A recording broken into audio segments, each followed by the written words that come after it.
region. An Israeli military official has said today that Iranian airstrikes last month had hit some Israeli military sites. This is the first public acknowledgement from Israel that such locations were struck.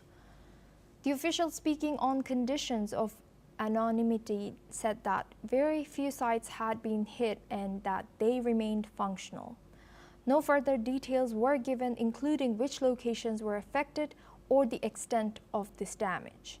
Iran launched waves of airstrikes against Israel last month after Israel's surprise attack on June 13th targeted Iranian nuclear facilities and missile arsenals.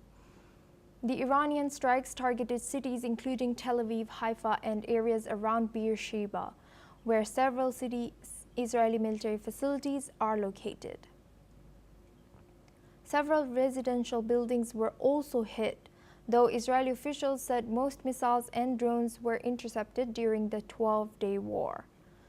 In Israel, 28 people were killed, including one soldier on leave.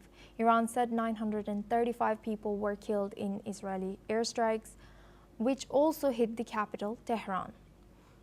Israel and Iran agreed to a U.S.-backed ceasefire on June 24th after the United States bombed Iranian nuclear facilities.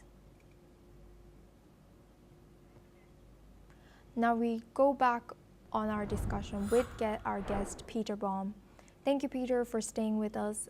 What does Israel's first public acknowledgement of Iranian strikes on its military sites indicate about this evolving nature of this conflict between these two countries? It's of no surprise to myself because during the war, my sources within Israel were telling me that there had been some damage to minor sites. However, the feedback that I have received to date is as follows, and I've got the statistics written down. Of all the infrastructure damage that occurred within Israel, 90% was damage to residential buildings. Of that, there's no doubt.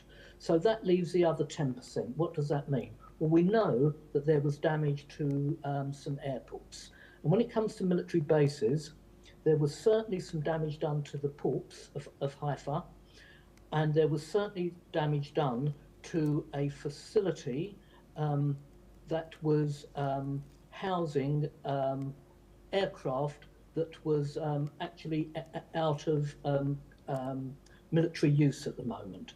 So all the feedback that I have to date is, as I suggested, 90% of the damage was done to residential infrastructure, 10% was done to what we would term military infrastructure, airports, ports, etc.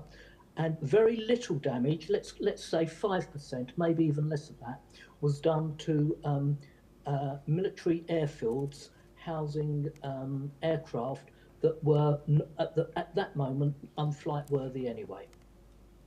Thank you, Peter, for sharing that insight. You will stay with us as